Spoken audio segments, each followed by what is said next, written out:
I invite you to listen to a wonderful original story on the Purple Heart Stories channel. I really hope you'll enjoy it, and please support with a like and subscription if you do. The Last Duty of a Father. Chapter 1. A Man of the Church with a Killer's Hands. My name is Mike Donnelly. At 42, I'm a former Marine sniper who now teaches people to shoot in a small town where everyone knows each other. My wife Sarah, the one who does charity work at the local church, was my salvation after Fallujah until a new priest came to our parish. I've seen death hundreds of times, looked at the world through a rifle scope, and know perfectly well when someone is lying. Father Thomas is a liar, and what's worse, my wife, it seems, is one too. The girl runs out of bullets faster than I expected. All 8 in the bullseye, not one off target. I nod approvingly and hold out my hand for the pistol. Excellent, Jenny. I see you listened to what I said about breath control. The girl blushes at the praise, 13 years old, stocky, with serious eyes, the local pharmacist's daughter. In our town, she's the only one who comes to the shooting range without any boy companions. She comes alone, with permission signed by her father. He explained to me that he wants his daughter to know how to defend herself. In our time and in our country, Mr. Donnelly, he told me meaningfully. I didn't argue.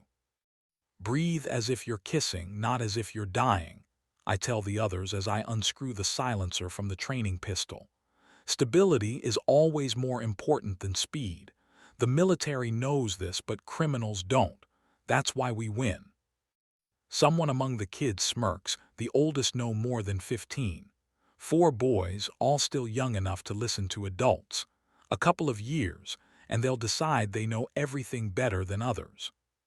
So did you take out many of them, Mr. Donnelly? In Iraq, asks Kevin, a gangly red-headed boy with a policeman father. His neck and ears become covered with red spots while he waits for an answer. I don't answer. I just look him straight in the eyes until the spots spread across his entire face. Then I calmly say, 5-minute break, then we shoot at moving targets. I keep my face stone-like until they move away to the soda machine. Then I allow myself to exhale. I wonder if teenagers will ever stop asking about such things. Probably not. They see the faded tattoo on my forearm, once a Marine, always a Marine, and immediately start fantasizing about heroic deeds, about how many heads I've blown off from a mile away, about how cool I am. I'm not cool, just a survivor. A dark blue Chrysler pulls up to the window of the range. I notice it out of the corner of my eye, almost without looking. Professional habit, notice everything but don't show it. No one gets out of the car, but the tinted window lowers enough for me to see a face. Male, swarthy, Middle Eastern, no, more Southern European, definitely a stranger in our town. He sits, watching the shooting range. Not the children, the door, me. I feel his gaze on my skin, the way I felt the gazes of snipers in Fallujah. A minute later, the window goes up, and the Chrysler slowly drives away. It happens so casually that the kids don't notice anything, but I feel the hairs on the back of my neck stand up. The sun is already setting when I usher out the last student. Friday, shortened day. Summertime, the kids have things to do besides shooting. I remain alone in the ringing silence of the range. I begin methodically cleaning the weapons. Every movement has been perfected to automatism. Disassemble, wipe, lubricate, reassemble, check. My hands remember what my brain has forgotten. First the training models, then my personal Glock. In the silence, the old clock on the wall ticks loudly. The metal fits in my palms like it was made for them. The only thing that reliably calms me. A weapon will never lie to you, my instructor used to say.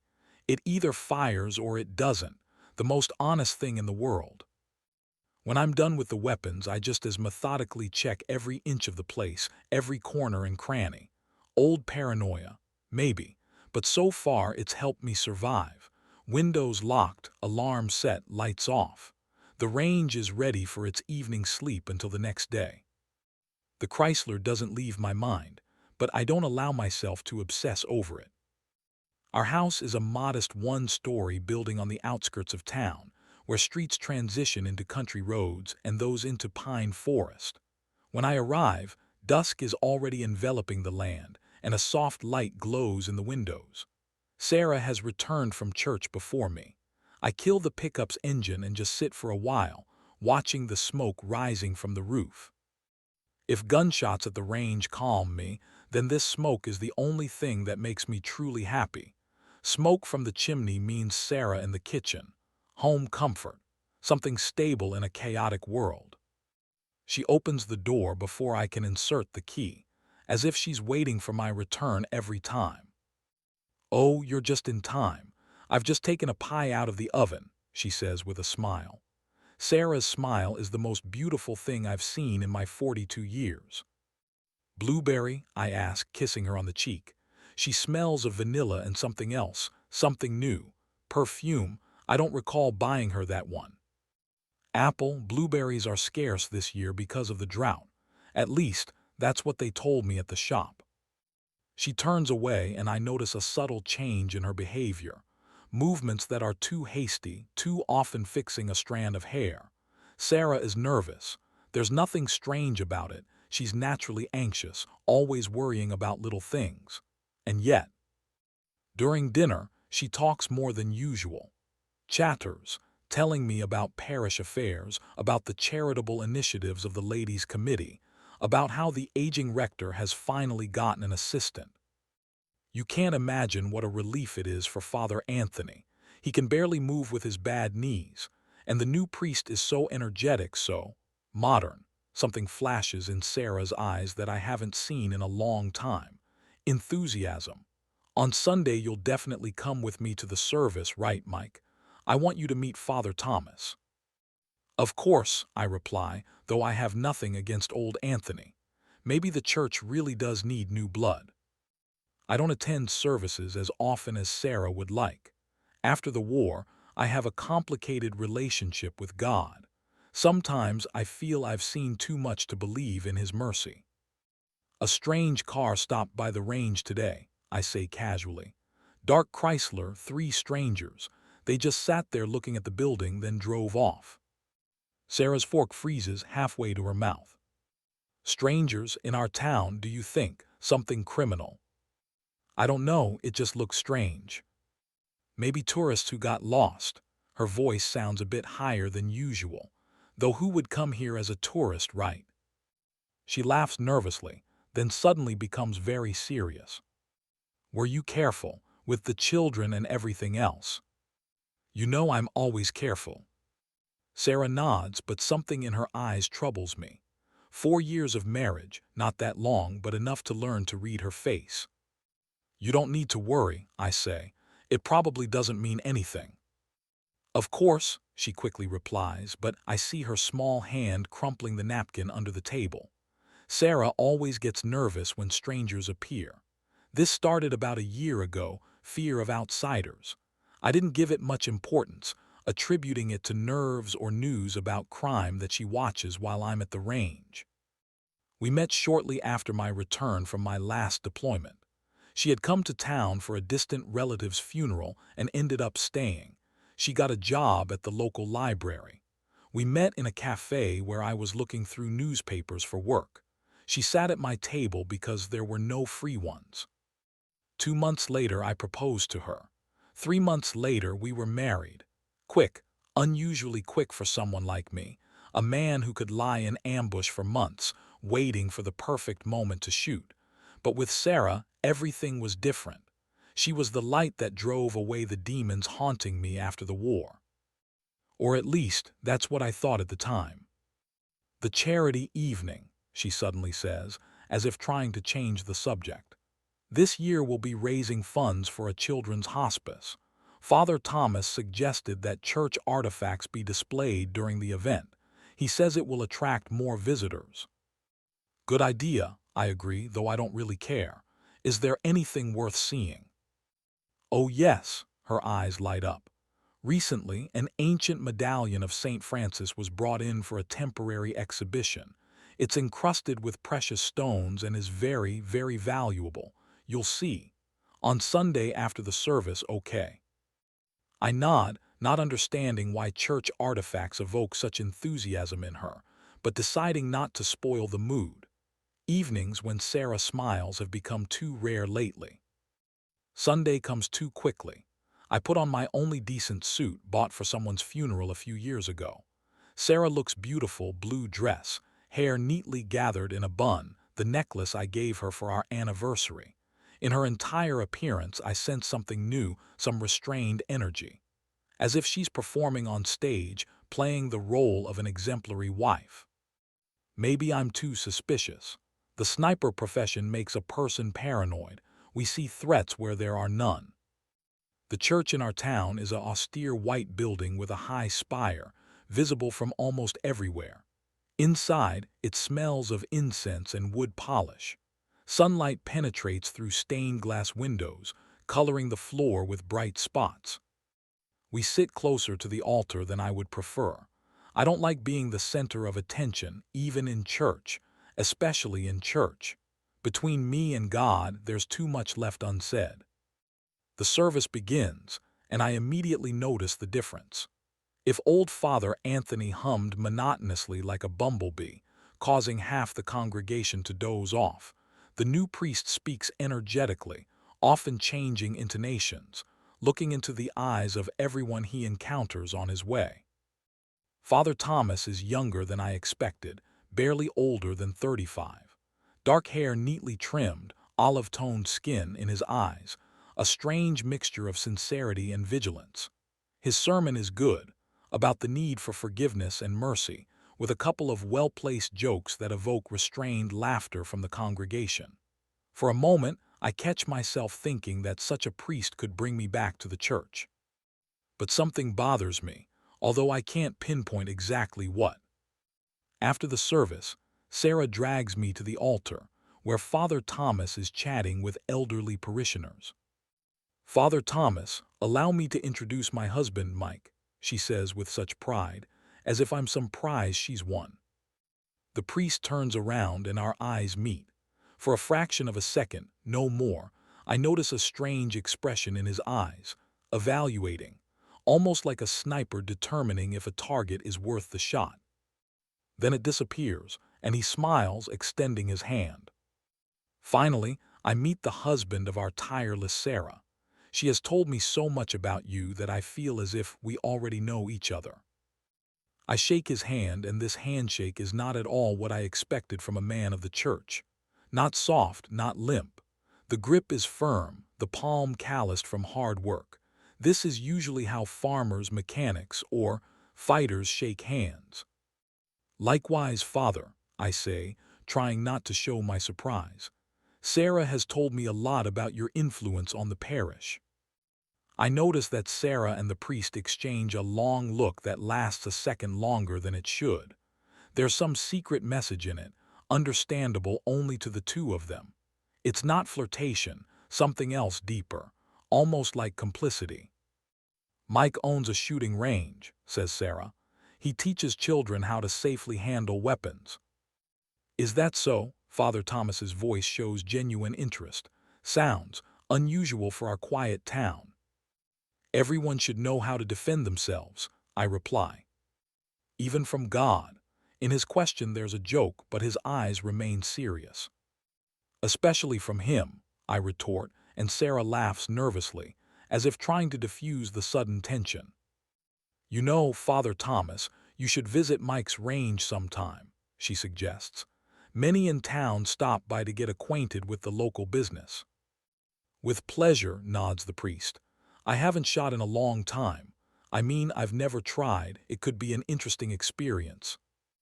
My internal radar picks up on this slip, but before I can say anything, we're interrupted by elderly Mrs. Harrison, eager for the priest's attention. We move away, and Sarah squeezes my hand firmly. "Well, what do you think? Isn't he a wonderful speaker, and he cares so much about the parish?" "Yes, impressive," I say, feeling an inexplicable anxiety rising inside. "Where is he from?" "I think from California," Sarah answers uncertainly, as if this question had never occurred to her. "Or from Arizona, I don't quite remember. Does it matter?" "Not at all," I agree, but mentally make a note to learn more about this young priest with a working man's hands. Father Thomas appears at the range 2 days later, on Tuesday, when there are no classes and I'm doing paperwork in the small office behind the shooting lanes. The doorbell rings and I come out into the hall. The priest stands at the entrance, somewhat hesitantly, still in his black vestment with a white collar. "Good afternoon, Mr. Donnelly," he greets me with a smile. "I hope I'm not disturbing you." "Not at all. I don't have any students today." He walks in, examining the range with interest. Targets hang on the walls, along with stands of training weapons and several safety posters.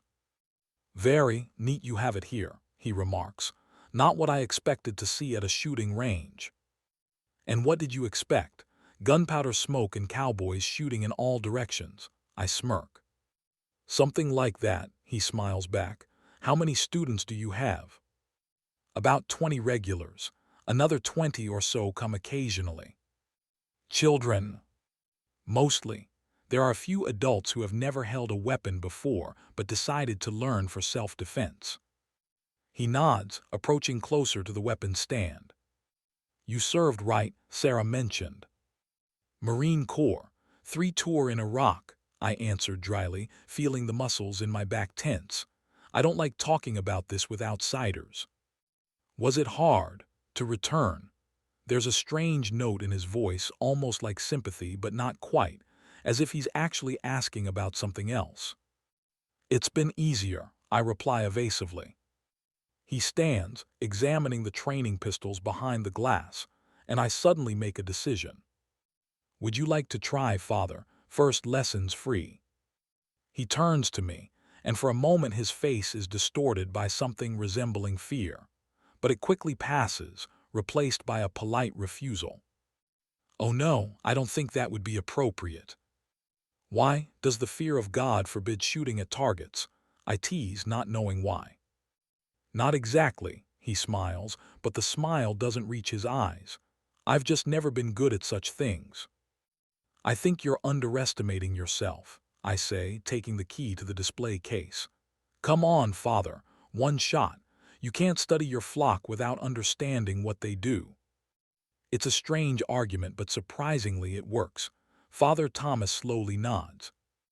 "Well, if you insist, just one shot." I take out a .22 caliber pistol, the lightest with which beginners start.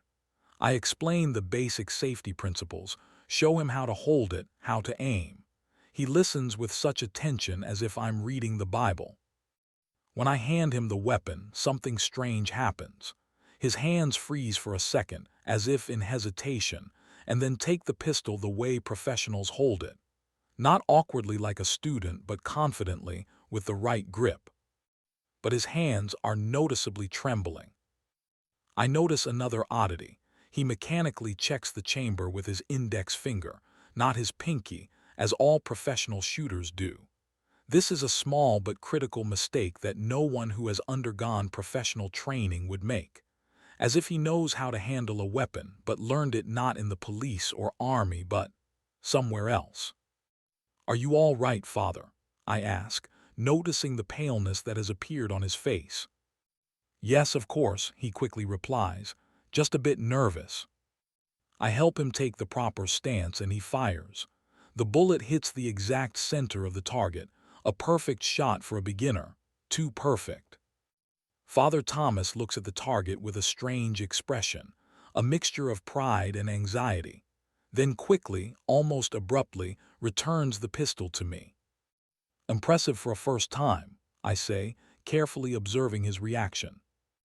"Must be luck," he replies, wiping his hands with a handkerchief as if the weapon left dirt on them. "Or God's will." "Of course," I nod, not hiding my skepticism. "You know, Mr. Donnelly," his voice sounds unexpectedly serious, "sometimes the past leaves marks on us that we cannot get rid of. Even those who have found a new path carry the burden of former sins." "Speaking from personal experience, Father." He looks at me for a long moment, then forces a smile. "We are all sinners, Mr. Donnelly. Some just realize it while others don't." The priest glances at his watch and pretends to have just remembered an important meeting. He thanks me for the lesson, promises to come by again, and almost runs out of the range. I stand, looking at the door that has closed behind him, trying to understand exactly what bothers me. Something doesn't add up in Father Thomas's image. His hands are too familiar with hard work for a man whose profession is prayers and sermons. His grip is too confident for a novice. His shot is too accurate for a first-timer. But most of all, I'm troubled by his fear. A priest who fears not the weapon, but his own ability to handle it. I check the pistol he shot, mechanically disassembling and cleaning it. And I notice one more oddity. A light aroma has remained on the grip. Subtle, barely perceptible scent of perfume. The same as that new aroma that has been emanating from Sarah lately.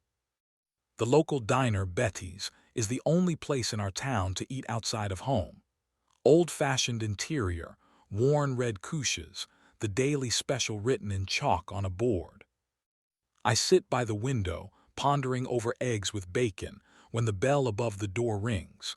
3 men enter the diner, the same ones from the Chrysler that watched the range. The elder, a graying man with impeccable manicure and expensive watch, looks like a successful businessman. He's followed by 2 younger men, a hulk with a neck like a bull and a nervous, skinny guy with darting eyes. They sit at a table in the far corner. I pretend to be completely absorbed in my breakfast, but my peripheral vision, working like radar, doesn't miss a single one of their movements. They speak in Italian, a language I know a little thanks to half a year spent at a NATO base in Naples.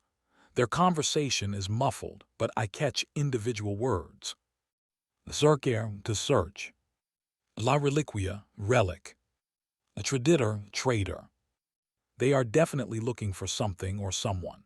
And judging by their tense postures and cautious glances, their search has nothing to do with a tourist trip. Betty, a full-bodied woman over 50 who knows all the town gossip, approaches their table with a coffee pot. When she returns to the counter, I call her over. Betty, these guys, did they ask about anything? She leans in, lowering her voice. About the new priest. They wanted to know where the Catholic Church is. I told them it's on Main Street, you can't miss it. She pauses, studying my face. Are they friends of yours, Mike? No, just curious. Tourists, probably, she shrugs. Though it's strange they chose our town. There's nothing to see here, honestly. Strange indeed, I agree, leaving a tip and heading for the exit. At the door, I almost collide with the eldest of the trio. He politely steps back, allowing me to pass, but his gaze is sharp, assessing. Excuse me, he says with a slight accent. Are you local? Yes, I answer briefly. I thought so, he smiles, but the smile doesn't reach his eyes. My name is Vincenzo Rossi. I'm looking for your local church. They say it has interesting architecture. Straight down Main Street, you can't miss it. I repeat Betty's words. Thank you, he pauses as if deciding. I suppose you've known the new priest for a long time, Father Thomas, right? We've just met, I reply, carefully watching his reaction. Is that so? There's slight disappointment in his voice. Too bad, I was hopping to ask about him. We're old acquaintances. I restrain a smile. He's lying and we both know it. I was taught to recognize lies in Fallujah where lives depended on it. Micro-expressions, tone of voice, eye movements, all of this gives away Vincenzo Rossi. If I meet him, I'll let him know you were looking for him, I say, not giving my name. I would be very grateful, he nods, and something like understanding passes between us. We are both dangerous men, we both feel it. Leaving the diner, I climb into my pickup and just sit for a while, thinking about the situation.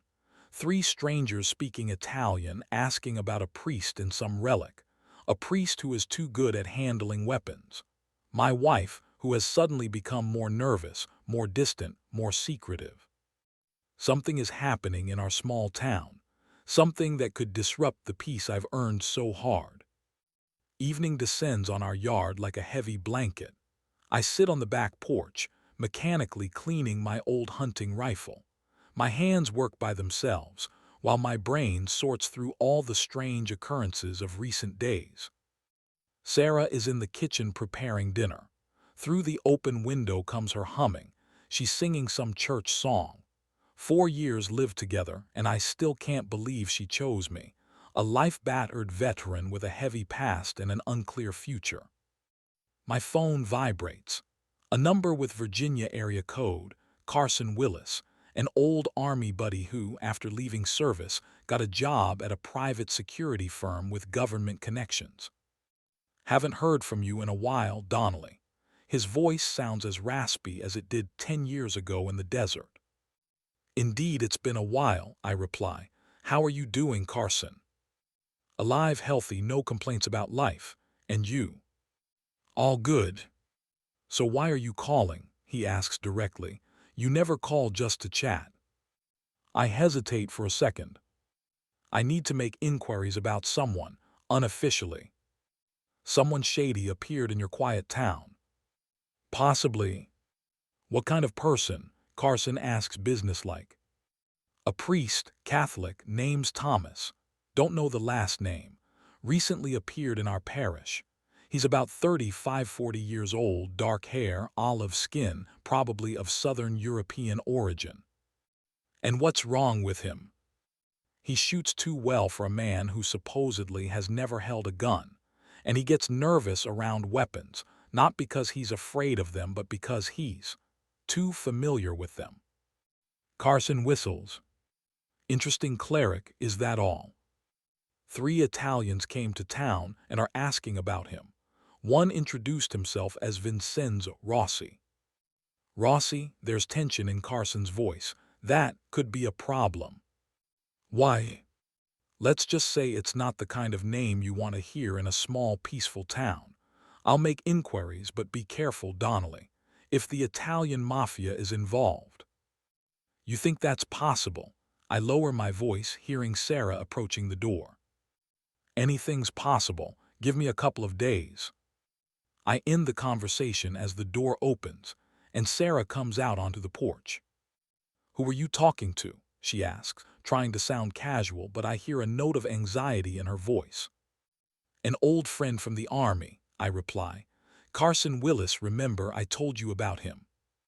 Ah, yes, of course, she nods, but her gaze wanders. Dinner's almost ready. Are you coming? In a minute, I smile at her, trying to appear calm. Just finishing up with the rifle. She leaves and I sit, watching the sunset and feeling the shadows gathering around our house. After the conversation with Carson, my anxiety has only intensified. If the priest is not who he claims to be, and if the Italians are looking for him with malicious intent, then we all could be in danger. Especially Sarah, who spends so much time at church. Having made a decision, I put away the rifle and go to the garage. In the far corner, behind a stack of old tires, my army trunk is hidden. I open it and take out several items. Night vision binoculars, a compact camera with a telephoto lens, a small dictaphone with a directional microphone. Old tools from another life. I hoped I would never have to use them again. After having dinner with Sarah, I say I need to check the security system at the range. She nods, not asking questions, agrees too easily, as if she also needs freedom tonight. 20 minutes later, I'm sitting in my pickup on a quiet street across from the priest's house, a small cottage belonging to the church. The windows are dark, but I'm patient. I learned to wait in the desert, where time flows differently. Almost at midnight, a light comes on in one of the windows. A few minutes later, Father Thomas comes out. He's no longer in his clerical garments, but in regular jeans and a dark jacket. In his hand, a small bag. He looks around, then quickly walks to his car. I wait until he's driven far enough away and follow him, keeping to the shadows. Well, Father, let's see where you're heading in the hour of night prayers, I think, turning the corner after his car. The hunt has begun. Chapter 2, Secret Meetings. I know what it's like to lie motionless for hours. In Ramadi, I once spent 36 hours on the roof of a half-destroyed building, not moving, barely breathing, while the sun burned my back and sand got into the damp folds of my clothes. Then I was waiting for a man who planned to blow up a column of our guys. Now I'm waiting for a man of God. The difference is small. Both hunts require absolute concentration and complete control over one's body.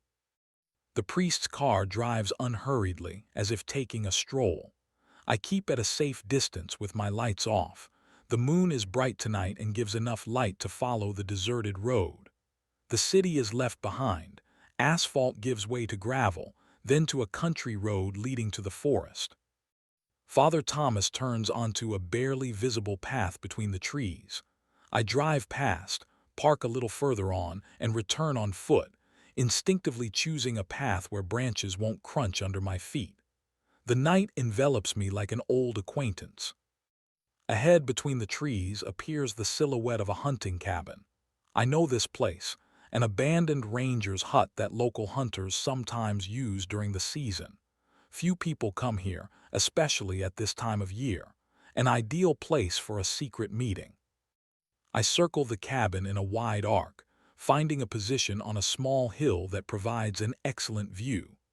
I don't need a sniper rifle scope to see Father Thomas enter, light a kerosene lamp, and begin nervously packing from corner to corner. I wait. An hour passes, maybe more.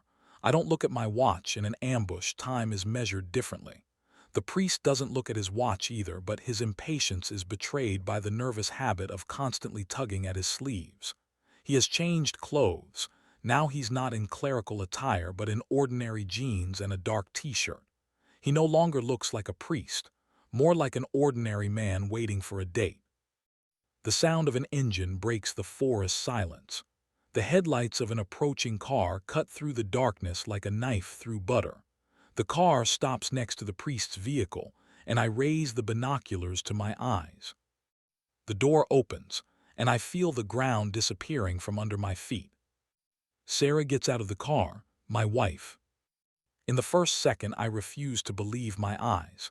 It's some mistake, coincidence, hallucination of an exhausted mind. But no, it's her. In jeans and a leather jacket I've never seen before, with hair flowing freely over her shoulders, not neatly gathered in a bun as usual. I barely recognize this woman. Thomas comes out of the cabin and they meet halfway. Without greetings, without words, she hands him a folder with some papers. He quickly looks through them, nodding. An ordinary business meeting. And then he takes her face in his hands and kisses her. Not a fleeting kiss on the cheek, not a friendly greeting. A long, deep kiss of a man who knows perfectly well every curve of those lips. And she responds, with hunger, with that intimate trembling that I thought belonged only to me. I feel something inside me contract and tear, but my hands remain steady, the grip on the binoculars firm. A sniper has no right to emotions during a mission. I'm not here as a husband. I'm here as an observer. They enter the cabin. Through the loosely drawn curtains, I see silhouettes in the warm light of the kerosene lamp. At first, they sit at the table, continuing to discuss the papers. Then the papers fly to the floor and Sarah is in his arms. Clothing falls to the floor piece by piece. I force myself to watch. Force myself to see how her hands slide over his body, how they merge into one on the old bed by the window. This is not just sex. This is the intimacy of people who know each other well, who have studied each other's bodies down to the smallest details. Strangely, I don't feel rage. Only coldness, spreading from the heart to the extremities. Coldness and an amazing clarity of mind, as happens with the wounded in the first seconds after being hit by a bullet. I take a few photographs, not out of revenge or jealousy, out of professional habit to document everything that might be useful later. Then I observe as they, having finished, return to the papers thrown on the floor. Now they discuss something serious. Their faces are concentrated, hands repeatedly point to some diagrams. For 3 hours I lie motionless, observing this scene. Then Sarah prepares to leave. Another long kiss at the door, again these gestures of intimacy between them that I'm not used to. She leaves first. I descend from the hill and run to my car, choosing a shortcut through the forest. Over years of service, I've learned to move silently even in complete darkness. 20 minutes later, I'm already at home, in our bedroom. When Sarah returns, I pretend to be asleep. I listen to her moving quietly around the room, to the sound of water in the shower. When she lies down next to me, her body smells of soap and shampoo, but underneath I sense the faint aroma of someone else's cologne and the smell of sex that doesn't wash off with an ordinary shower. Her hand slides along my back. "Mike, are you asleep?" she whispers. I emit a quiet snore and turn to the other side, moving away from her. I don't trust my voice. Don't trust myself. It turns out I don't know the woman who has shared my bed for 4 years at all. The roadside cafe, Green Outpost, is halfway between our town and Portland. The place is lively enough not to draw attention to a meeting of two men, but not so crowded that someone might accidentally overhear a conversation. Carson waits for me at a corner table, a large man with a permanent tan and weathered skin. We served together in the 2nd Platoon in Fallujah. He was a machine gunner, I was a sniper. Twice I covered his ass, once he pulled me out from under fire. Such things create a bond that cannot be broken by time or distance. "You look like shit, Donnelly," he says instead of a greeting when I sit across from him. "Like you've been chasing ghosts all night." "Almost right," I reply, ordering coffee from a passing waitress. I take an envelope from my inner pocket and slide it across the table to him. Carson doesn't open it right away. First, he surveys the cafe, making sure no one is watching us. Old habit, good habit. Only then does he open the envelope and quickly look through the photographs I took last night. No emotions on his face. We both learned to hide them long ago. "Your wife?" he asks, though he already knows the answer. "He met Sarah at our wedding." "Yes." "Shit happens, brother," he says, returning the envelope. "But that's not what you called me to meet about, right?" "Not just that. I need information about the priest. Real information." "You have anything besides a name?" I pull out a second envelope, with copies of church documents that I secretly photographed while browsing the parish book during a visit to the church office, under the pretext of clarifying the schedule of services. Thomas Fisher, supposedly from the Los Angeles Diocese, transferred to our parish 3 months ago. No other information, but his accent. I'd say Italian or Sicilian. Carson whistles. "And mafiosi with the name Rossi are looking for him.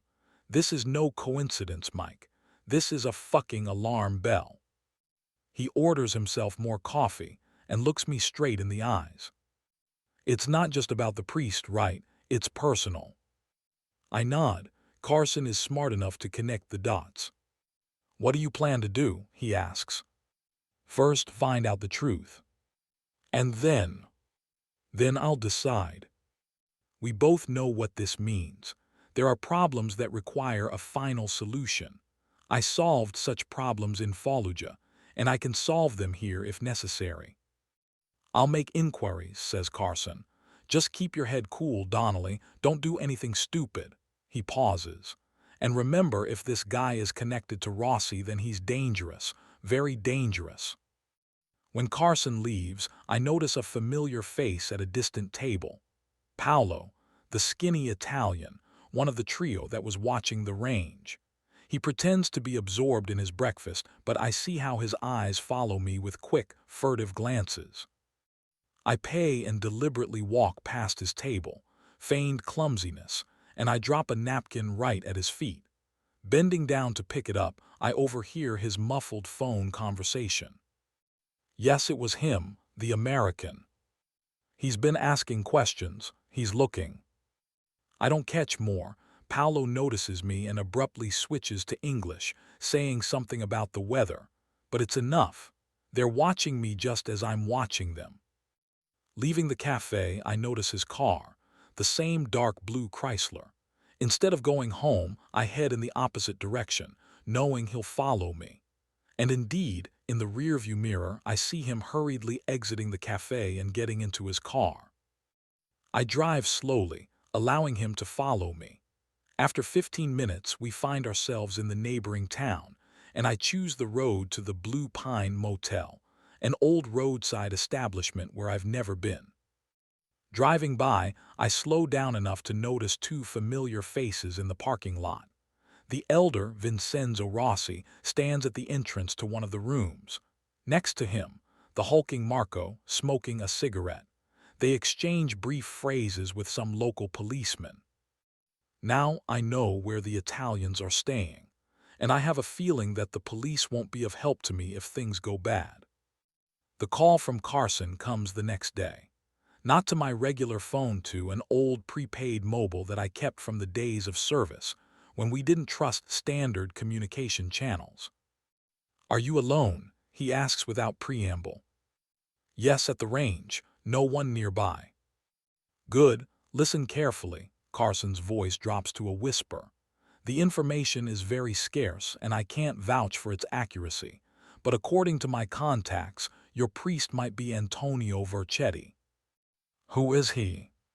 "Former hitman for the Sicilian Mafia. Specifically, the Russo family from Palermo. 6 years ago, he crossed the Rossi clan by stealing some valuable item. Details are vague, but it seems to be about some religious artifact belonging to the Rossi family." I remember Sarah's conversation about the valuable relic in the church. Pieces of the puzzle begin to fall into place. "Vercetti disappeared from the radar," continues Carson. "There were rumors that he turned information over to the FBI in exchange for protection, but the witness protection program was compromised, and he vanished officially, possibly started using the church as a cover." "And the woman with him?"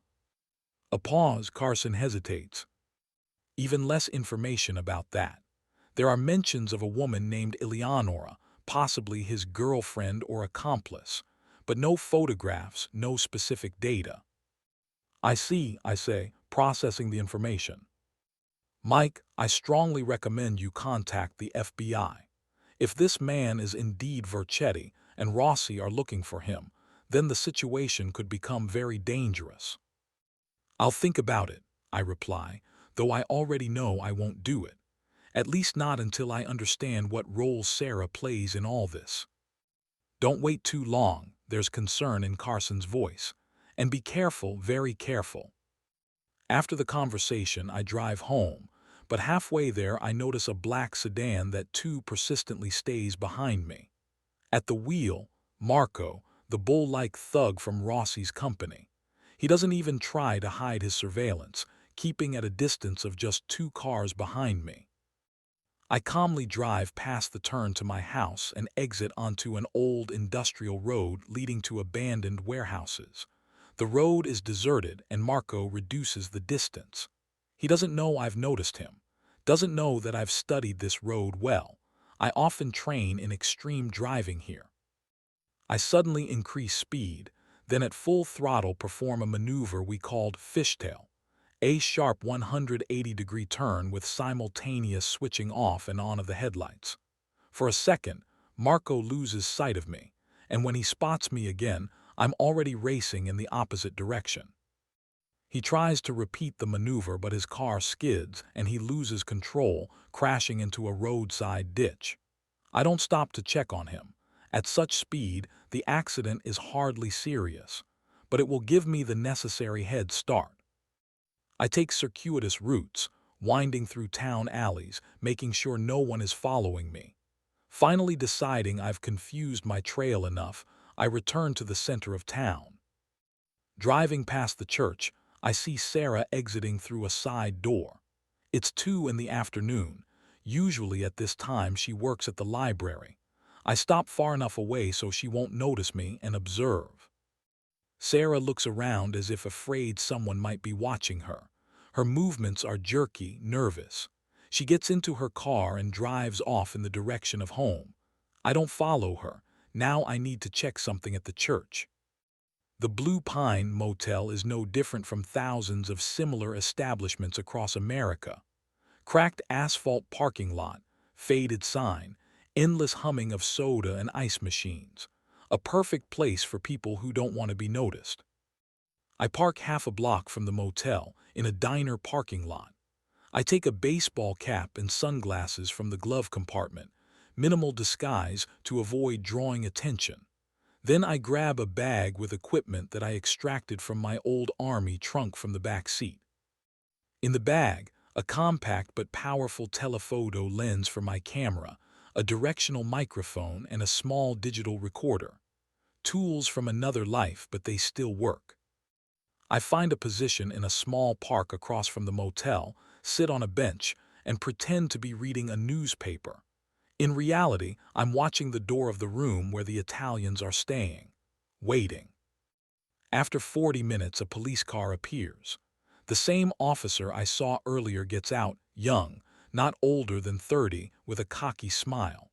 He knocks on the door of the needed room. Vincenzo Rossi opens. They exchange handshakes and the officer hands him some envelope. Vincenzo takes a narrow stack of banknotes from his pocket and gives it to the officer. He nods, shakes the Italian's hand, and drives away. The entire exchange takes less than a minute. I take several photos. Might be useful if pressure on the local police is needed. Corrupt cops are not rare even in small towns. An hour later, Vincenzo exits the room, alone without his henchmen. He gets into the Chrysler and drives away.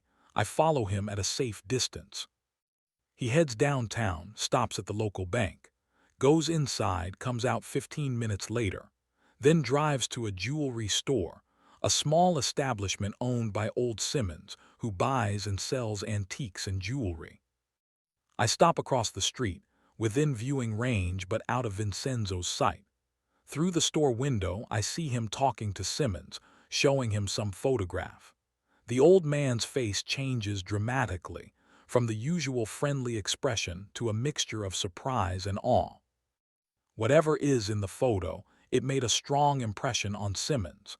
I take a picture of this scene, though the photograph in Vincenzo's hands remains a mystery to me. When Vincenzo leaves, I don't follow him.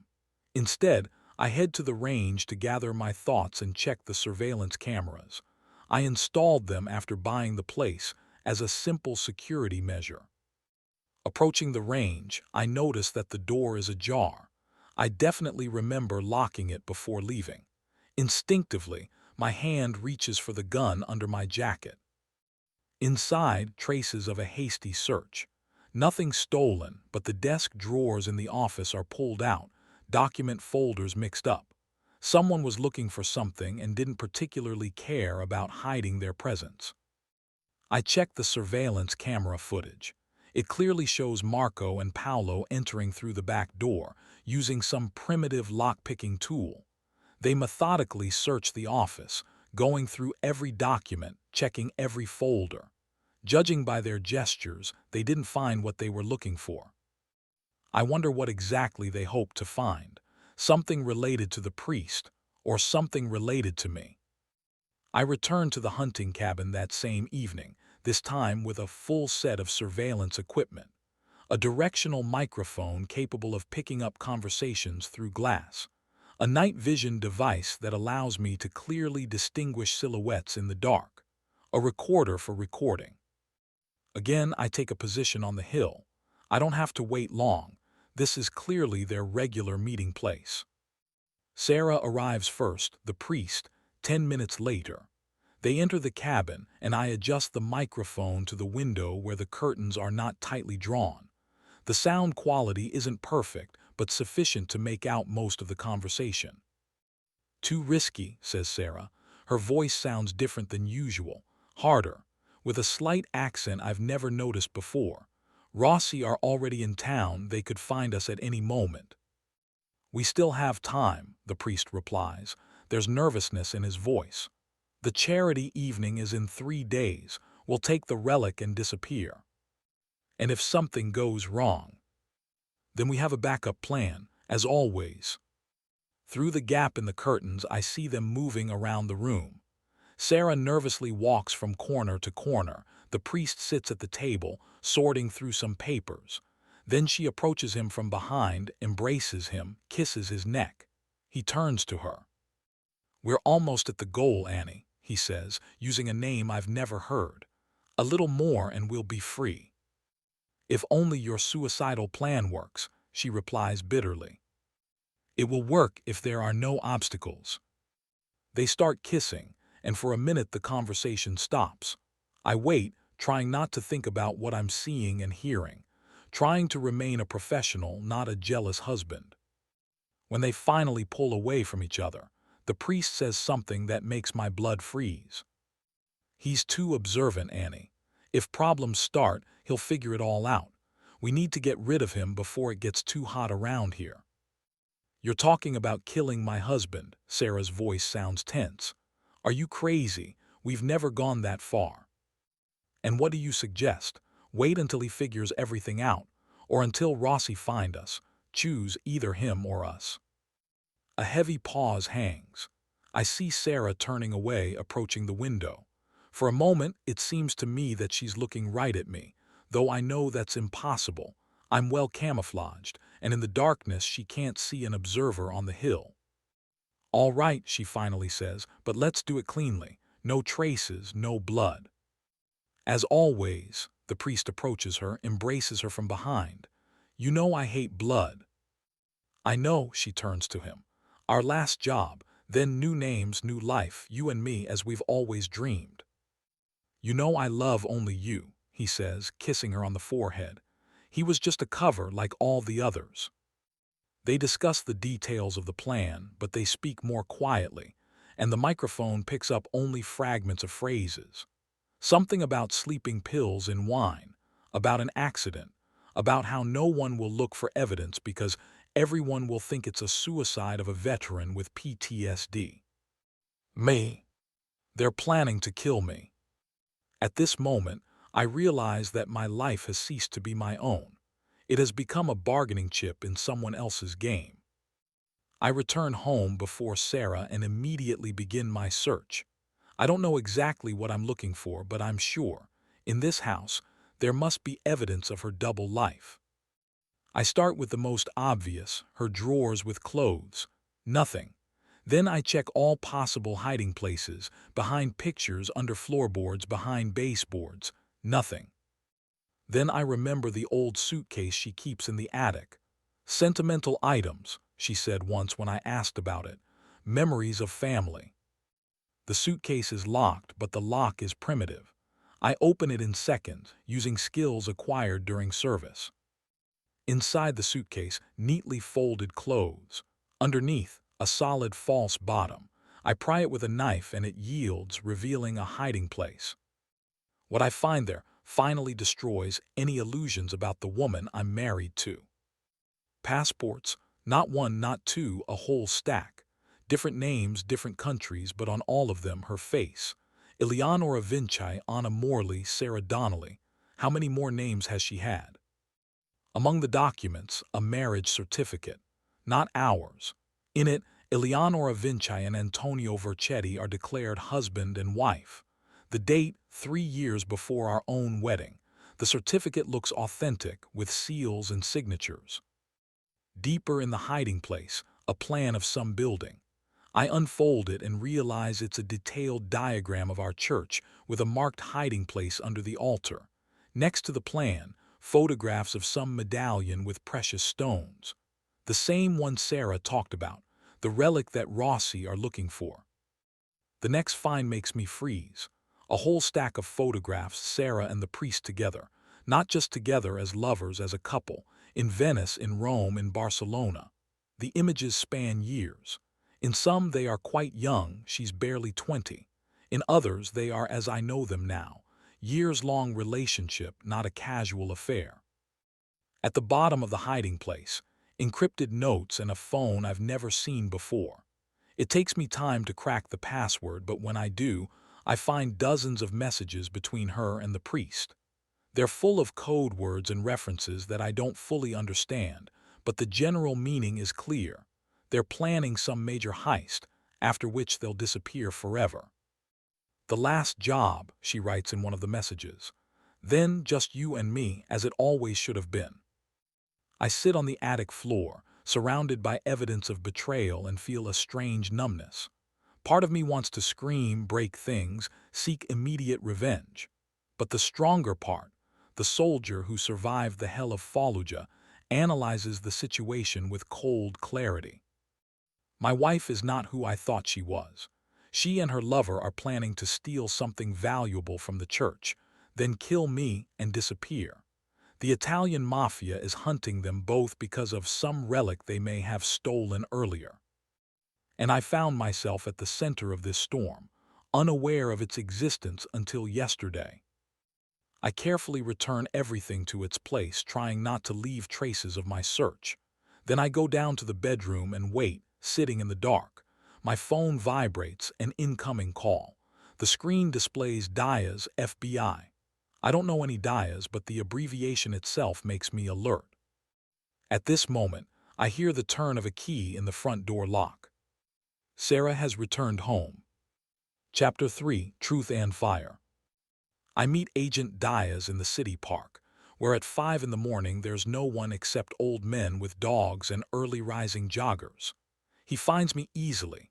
I'm sitting on a bench near the pond, with a newspaper and a cup of coffee. An ordinary man on a morning walk. You wouldn't even notice the slight bulge under the jacket where the gun is hidden. "Mike Donnelly?" he asks, sitting next to me. Doesn't wait for an answer, doesn't extend his hand for a handshake. A professional. Javier Diaz is about 15 years older than me, with gray in his short-cut black hair and a sharp, assessing gaze. His suit is impeccably ironed, though it's barely dawn. On his lapel, a tiny badge with the American flag, and under his jacket probably the exact same bulge as mine. "Sometimes the world is too small," he says to me instead of a greeting. "You don't remember me, but we've met. Fallujah, Operation Phantom. You were the sniper covering the southeastern perimeter." And then I do recognize him, an intelligence man who worked with our platoon during the city clearing. He was in the most dangerous position back then, on the roof of a hospital that had become bait for terrorists. We held that roof for 6 hours until reinforcements arrived. 6 hours of pure hell. "I remember," I nod. "You worked for the CIA or State Department." "Both of them. Now for the FBI," he smiles with the corner of his mouth. "It happens, if you survive long enough, you eventually find your place." "What brings the feds to our town?" He takes a thin folder from his inner pocket and hands it to me. Inside, photographs of Father Thomas, but not in priestly attire. In the pictures, he's in a business suit, in casual clothes, in a police uniform, and everywhere beside him a woman. Not always Sarah, sometimes a blonde, sometimes a redhead, but by the look in her eyes, I recognize her unmistakably. "Antonio Vercetti and Eleonora Vinci," says Diaz. "Not a mafia hitman, as your military friends thought, but a talented pair of con artists specializing in theft from Catholic churches." "But why churches?" "Because there's almost no security. Because servants of God rarely suspect deception from other servants. And because Catholic temples around the world house items worth a fortune." He takes out several more photographs, churches in different cities across America. The scheme is always the same. He infiltrates the parish posing as a new priest. She pretends to be a pious parishioner, marries someone respected in town to avoid suspicion. Together they gain the rector's trust, study the security system, choose the moment for theft, and disappear. 5 states, 7 thefts, total damage of more than $4 million. It's as if I've been punched in the gut. My marriage, our life together, her touches, her glances. Was it all part of a con? Was I used as a cover for crimes? "And how long have they been together?" I ask, trying to keep my voice from trembling. "According to our data, about 12 years. Lovers and partners." Diaz looks at me with unexpected sympathy. "Here's what's strange about this story, Donnelly. Previously, they never planned murders. Antonio once shot a guard during a robbery in Naples, but that was an accident, a panic reaction. Since then, apparently, he's had problems with weapons. We've noticed he even avoids mentions of shooting. Then why now? Probably the situation has become more dangerous than usual. Rossi is no joke.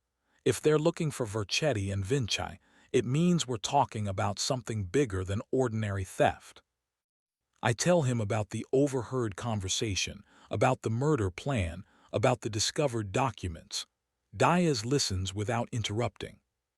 I need to arrest them, he says when I finish. Today, before they can implement their plan or escape. No, I shake my head. First, we need to understand what connects them to Rossi. If we arrest them now, Rossi will simply disappear, only to reappear somewhere else and continue the hunt. Or worse, they'll start taking revenge on the innocent. Diaz studies me carefully.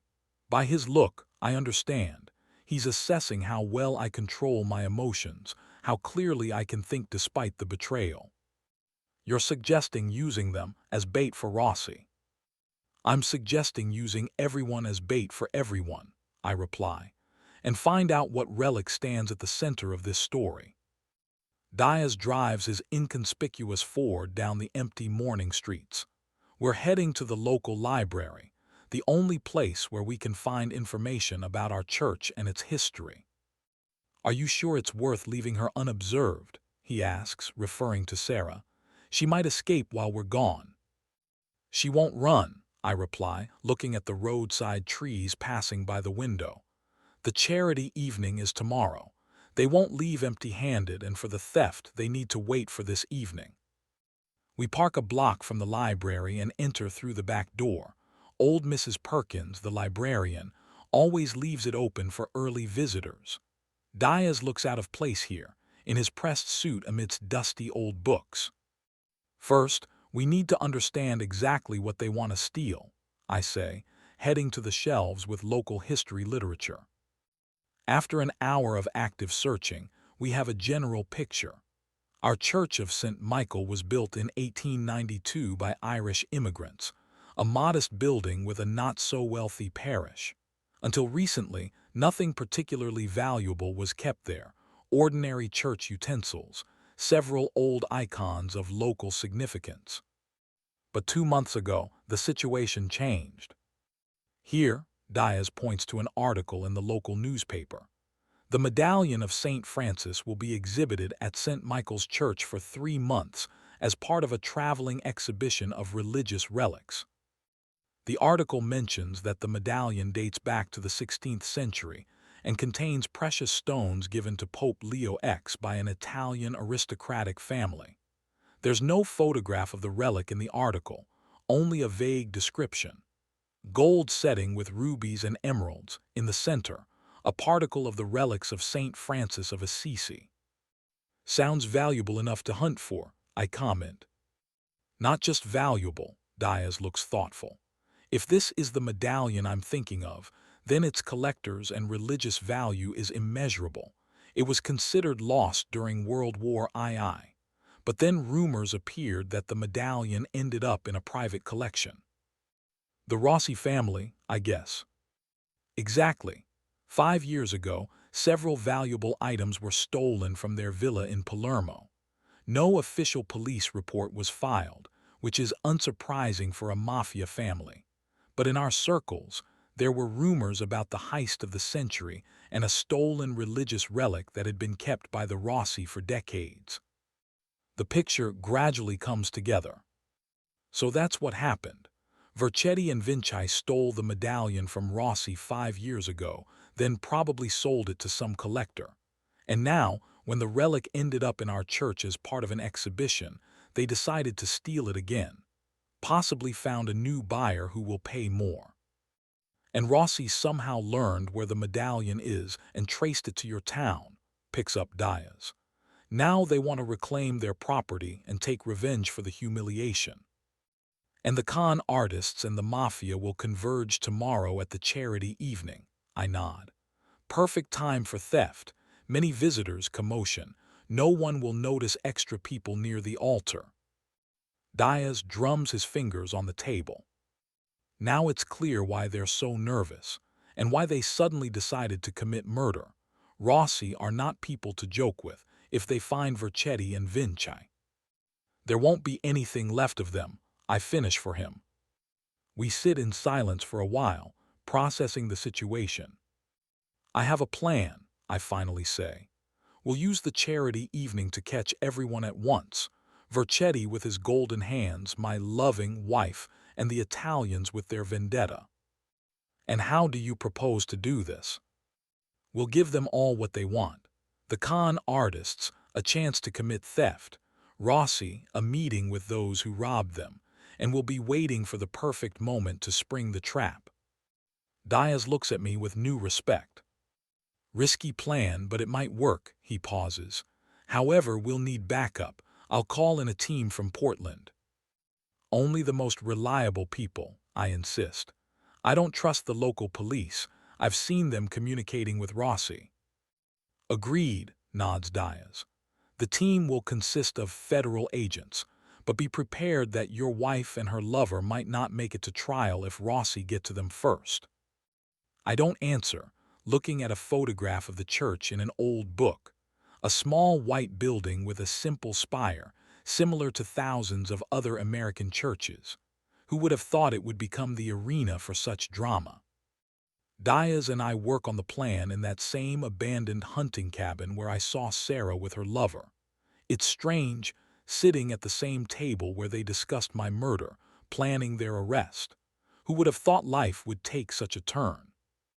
I notice small details missed during my observation. An earring rolled under the bed silver with a small emerald. I've never seen it on Sarah. Maybe she only wears it for him. In the ashtray, cigarette butts with lipstick marks. On the table, a couple of glasses with remnants of red wine. Diaz spreads on the table a plan of the church that we found in the city archive, more detailed than the one kept in Sarah's hiding place. Here's what we know, he says, marking the main points on the plan with a red marker. The medallion is displayed in a special case to the right of the altar. During the charity evening, visitors will pass by it in a procession. There's no security as such, only an elderly attendant who keeps an eye on things. Father Thomas, as a priest, has access to the case. I continue his thought. It costs him nothing to open it under some pretext and replace the medallion with a copy that imitates the relic upon cursory inspection. And Sarah, as the event organizer, can provide a diversion. That's exactly how they operated in other churches, nods Diaz. Perfect tandem, but Rossi complicate the situation. We mark on the plan possible escape routes, positions for FBI agents, potential blind spots. We think through every detail, every possible turn of events. Sarah shouldn't be harmed, I say suddenly, surprising myself. Diaz raises his eyes to me. In them, understanding and a strange mixture of sympathy and professional concern. You still have feelings for her. This is not a question but a statement. No, I reply, but it's a lie and we both know it. I just don't want everything to end in bloodshed.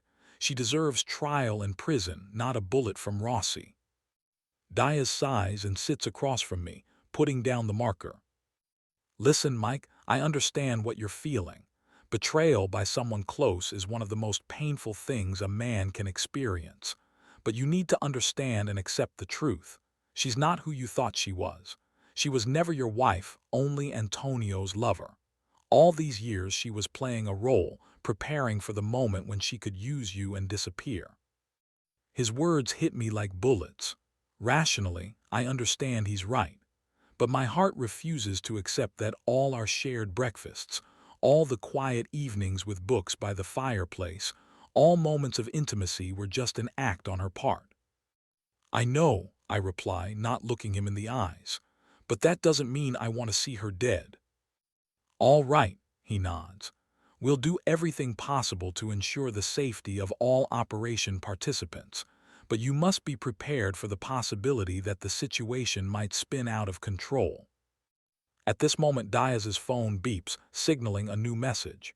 He reads it and frowns. My people report that Rossi have started moving actively. They've rented a room at a motel closer to the church, ordered an additional car. They're preparing for some action. They're planning to intercept the relic right after the theft, I suggest. Or even earlier if they suspect Vercetti and Vinci are about to flee. Diaz nods. We need to be ready for any scenario. Before leaving, he hands me a small case. Here's a bug for installation at home and a gun with a silencer. This isn't service-issue weapon, it can't be traced. He looks me straight in the eyes.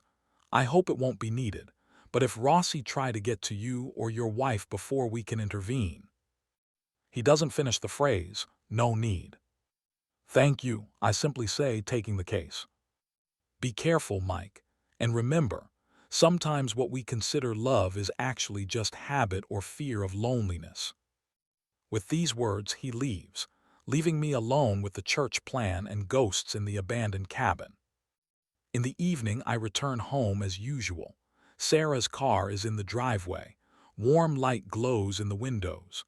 The smell of roast comes from the kitchen. Everything as always, as if nothing has changed. But everything has changed.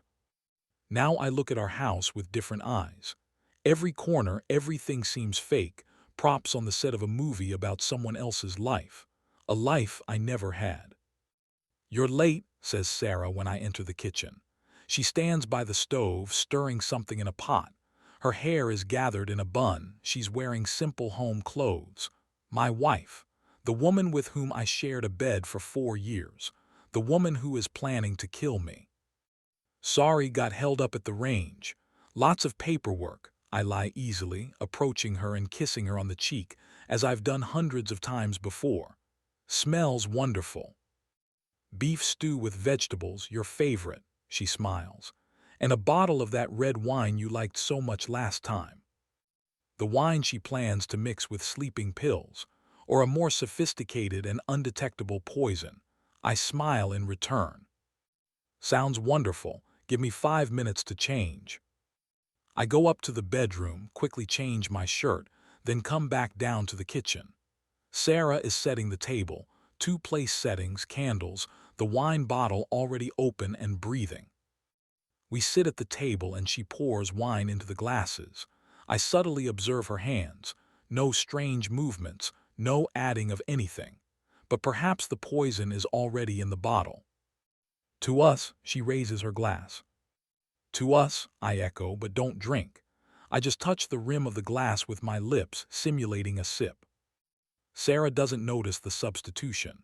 She drinks her wine and I realize there's no poison in the bottle. She wouldn't risk poisoning herself. While she's distracted, taking a pan of bread out of the oven, I secretly install the bug under the table. A tiny electronic device, virtually invisible unless you know where to look. You seem tense today, Sarah notes, returning to the table. Did something happen? Just fatigue, I reply. So much going on. The range, license issues, soon this charity evening. Don't worry about the evening, she covers my hand with hers. I've organized everything. You just need to come, look presentable, and maintain small talk. Isn't that what I always do? I smile. Stand looking good and let you shine. You do much more, Mike. Her voice sounds unexpectedly sincere. You give me stability, a sense of security, a home. I wonder how much truth is in these words. How many times has she said similar things to men before disappearing with their money or using them as cover for another scam? I love you, she says, looking me straight in the eyes. Here it is, the moment of truth. Can I convincingly lie? Can I play the role of an unsuspecting husband when everything inside me is turning over from the realization of her betrayal? I love you too, I say, and I'm surprised at how true it sounds. After dinner, Sarah becomes more playful. She approaches me from behind when I'm loading the dishwasher, embraces me, kisses my neck. Maybe we should go upstairs, she whispers in my ear. We haven't had a real evening together in a long time. Just yesterday, I would have followed her to the bedroom without hesitation. But today, after all I've learned, I'd love to, I say, turning to her. But I'm exhausted today. Maybe we just go to bed early and get a good night's sleep before tomorrow's evening. A shadow of incomprehension and possibly suspicion passes across her face, but quickly gives way to a smile of understanding. Of course, darling, I'll go take a shower. She goes upstairs, and soon I hear the sound of water from the bathroom. I stay in the kitchen, checking the bug's operation. Everything is functioning normally. Diaz should hear every word spoken in this room. I'm about to go upstairs when I notice movement in the driveway, a shadow flashing by the window, then another, and another. My heart begins to beat faster. My hand automatically reaches for the gun under my jacket. A moment later, the front door crashes open. It's kicked in with one powerful blow. All three Italians burst into the house with weapons ready. "Don't move," commands Vincenzo Rossi, pointing a gun at me. His voice is cold, containing neither anger nor excitement, just the businesslike composure of a man for whom violence has become routine. "Where's the priest? Where's the relic?" "I don't know what you're talking about," I reply, raising my hands. "I'm just—" "Don't lie to me," he cuts me off. "We know your wife and this fake priest are together. We know they stole our property, and we know tomorrow they plan to steal it again." Marco and Paolo separate, beginning to search the house. One heads for the stairs leading to the second floor, where Sarah is taking a shower. The other checks the kitchen and living room, methodically opening every cabinet, every drawer. "Listen," I say, trying to sound calm. "I really don't know what you're talking about. I'm just a shooting instructor." "Who is married to a thief," finishes Vincenzo. "Who allows his wife to fuck a fake priest? Or are you so stupid that you don't notice anything?" His words hit me right on target. Rage rises inside, but I contain it. Now is not the time for emotions. I must act cool-headedly if I want to survive. From upstairs comes Sarah's scream. She's noticed Marco. There's the sound of a struggle, something falls and breaks.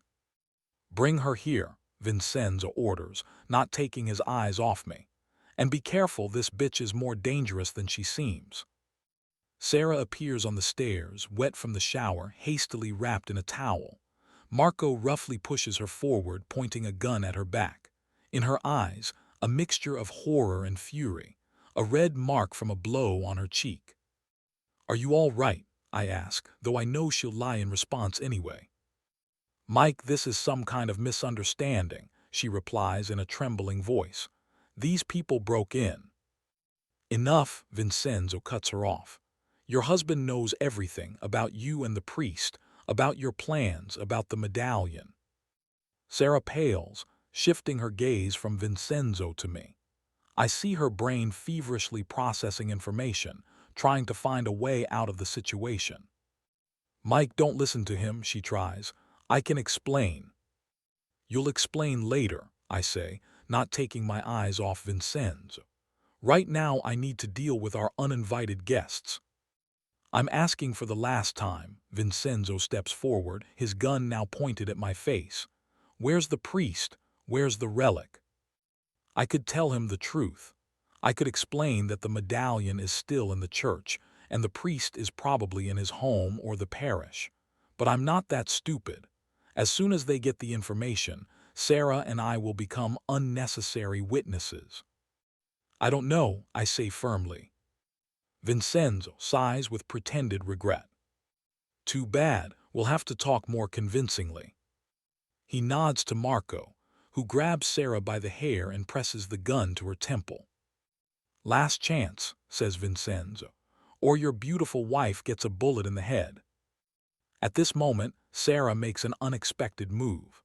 She doesn't scream, doesn't beg, doesn't try to break free.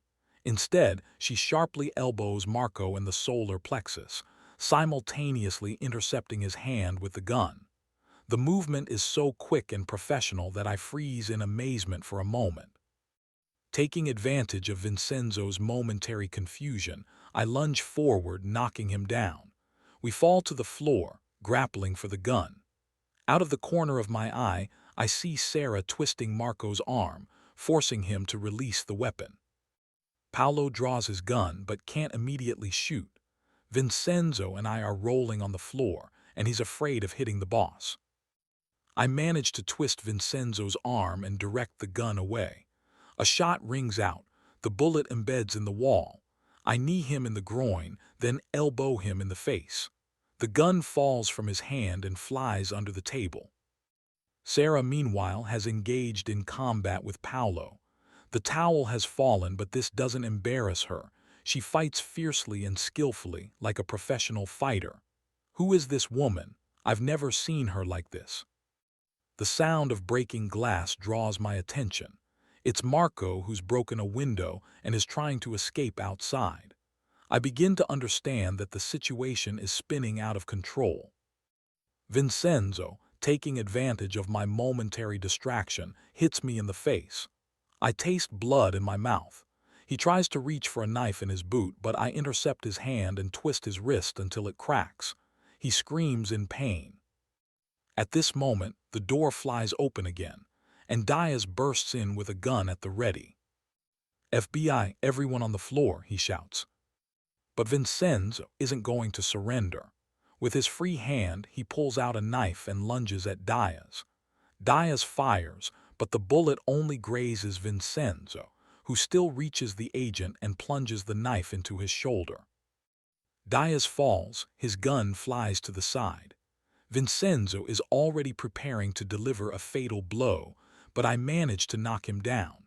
We grapple again, rolling on the floor among shards of broken furniture. Somehow we end up in the kitchen. Vincenzo reaches for the cutting knives on the counter, but I beat him to it, grabbing a heavy cast-iron skillet. One precise blow, and he falls unconscious. I return to the living room to help Diaz and check on Sarah. But instead of a fight, I see only the wounded FBI agent trying to stop the bleeding from his shoulder. "Where is she?" I ask, looking around. "She escaped," Diaz winces in pain. "Through the bathroom, jumped out the window when the shooting started." I feel a pang of disappointment. Even now, knowing who she is, part of me hoped that Sarah would stay, that she would choose me, not escape. "And the second Italian?" "Also gone." Diaz presses a crumpled towel to his wound. "But at least we got the boss." I help Diaz bandage the wound, then tie up the unconscious Vincenzo Rossi. Paolo has disappeared, but Marco is lying on the lawn in front of the house. Apparently, he jumped out of the window awkwardly and twisted his ankle. I go out and tie him up too. My house has turned into a battlefield. Broken furniture, kicked-in doors, glass shards everywhere. Blood on the floor, mine, Diaz's, the Italian's, but not Sarah's. She managed to leave without a single scratch. "Are you all right?" asks Diaz, noticing how I survey the destruction. "As much as possible," I reply, feeling my sore jaw. "But we lost her."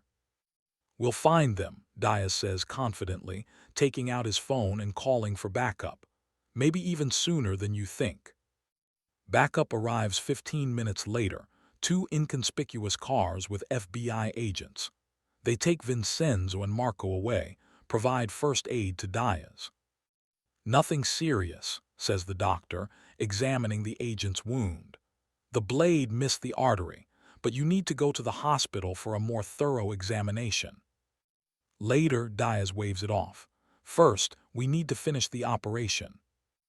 I inspect the house, trying to figure out where Sarah might have gone. In the bathroom on the second floor, a window is broken. She escaped through it. On the windowsill, drops of blood. So she did get injured after all. Her clothes have disappeared from the closet, as well as a small travel bag she always kept ready for trips. I go back downstairs, where Diaz is talking on the phone, giving orders to his people. "Set up surveillance on the church and the priest's house," he says. "They might try to steal the relic today, not waiting for the charity evening." He listens to the reply, then sighs. Understood, continue the search. Finishing the conversation, he turns to me. Bad news, the priest's house is empty, he's disappeared, and he's not at the church either. They're preparing for escape, I say. After what happened here, they realized that Rossi had found them and decided not to wait until tomorrow. At this moment, Diaz's phone rings. He answers, listens for several seconds, then his face changes. When he looks at his watch, and no one saw anything, understood, we're on our way. He ends the call and looks at me with a grim expression. Just received a call from the church rector. Someone broke into the temple and stole the golden church utensils and the medallion of St. Francis. Damn, I exhale, they've outplayed us. Apparently so, Diaz winces in pain, trying to stand. We need to organize searches on all roads out of town. They won't leave by the main roads, I shake my head. There are old forest trails that lead to abandoned mines in the mountains. Local teenagers use them for picnics and parties away from parental eyes. If they know about these trails, can you find these mines? Of course, I've hunted in those places for many years. Diaz tries to stand, but his face contorts with pain. You're not going anywhere, the medic examining his wound says firmly. You need to go to the hospital. He's right, I nod. I'll go alone. It's too dangerous, objects Diaz. Vercetti and your wife are professional criminals, and Paolo is still out there somewhere. I have no choice, I reply, checking the silenced pistol he gave me earlier. By the time backup arrives, they'll already be far from here. I know these places better than anyone. I'll find them. Diaz hesitates, then decisively nods. All right, but stay in touch, and don't take unnecessary risks. I retrieve my sniper rifle from the safe in the basement. My old faithful rifle, with which I went through 3 tours. I hope I won't need it, but better to be safe. When I leave the house, Diaz is already being loaded into an ambulance. FBI agents bustle around, organizing the search for the fugitives. Mike, Diaz calls me from the vehicle. Remember, this is no longer your wife. This is a criminal who used you and planned your murder. I nod, not saying a word. I don't need reminders. I know who Sarah is. I know who she never was. I get into my pickup and drive onto the road leading to the mountains. Rain begins to drum on the roof, like an accompaniment to my dark thoughts. This is between me and them. It's my duty to finish what I started, to find the woman who betrayed me and the man for whom she did it. And if I'm right about the mines, I know where to look for them. Chapter 4, The Last Shot. My shoulder is bleeding, but I feel no pain. Adrenaline is the best painkiller, and fury is the best stimulant. I drive the pickup along the dark forest road, gripping the steering wheel so tightly that my knuckles turn white. Rain drums on the car's roof. Gusts of wind throw wet leaves against the windshield. The wipers work at full power, but visibility is still poor. In the pocket of my jacket lies a bandage pack that the FBI medic thrust upon me before departure. The bullet merely grazed my shoulder, nothing serious. In Fallujah, I saw people go into battle with more serious wounds. The road turns into a dirt track, the ruts filled with water, but my pickup with 4-wheel drive confidently overcomes the softened mud. Another couple of miles along this abandoned logging trail, and I'll have to abandon the car and move on foot. Better save my shoulder until then. I know where they're heading. The old mines, a perfect place to hide for a while. An abandoned complex of 3 adits going deep into the mountain, remnants of wooden structures, concrete platforms for equipment, all lost among the dense forest. Once, local teenagers went there to drink beer and do what teenagers usually do away from parental eyes. Then one of them broke his leg falling into a mine, and the place acquired a bad reputation. Now only hunters like me or desperate tourists who have lost their way look in there. Tire tracks on the wet ground confirm my guess. Sarah and her lover clearly passed through here very recently. Though lover isn't quite the right word. According to what Diaz said and the photographs I found, they were together long before Sarah met me. I was just a convenient cover, part of their scam. This fact wounds me more deeply than a bullet. 4 years of marriage, 4 years of shared beds, breakfasts, conversations about the future. And it was all a lie. She looked me in the eyes and said, "I love you," thinking of another man. She smiled at me and planned how to use me in her next theft. My thoughts returned to our first meeting. A small cafe in the center of town, a rainy day almost like today. She came in soaking wet, with tousled hair, and asked for a place at my table since there were no other free ones. Now I understand that it was a carefully planned, accidental meeting. She had probably been observing me for weeks, studying my habits, my character, assessing whether I would be suitable for their purposes. And I, like the ultimate idiot, fell in love with her at first sight. I suddenly remember her face last night when we were having dinner together. She really looked happy, relaxed. Was it all an act? Every glance, every touch, every shared moment. Or perhaps, somewhere between the lies and betrayal, something real was born. I abruptly break the pickup. Water from a puddle splashes onto the windshield. Enough. Wishful thinking is a path to the grave. In Ramadi, I saw young guys die because of such sentimentality. An enemy remains an enemy, even if they wear the face of a loved one. The road ahead becomes too muddy for the car. I park the pickup in a natural shelter behind a group of spruce trees, take out a waterproof backpack from under the seat with everything necessary. A sniper rifle in disassembled form, night vision device, coil of rope, water flask, knife, bandaging materials. Quickly and skillfully, I distribute everything into the pockets of my jacket, place the silenced pistol in a shoulder holster. The rain eases a bit when I go deeper into the forest. The humid air smells of pine and wet earth. Despite the night darkness, I unerringly find the path. I've hunted in these places for years.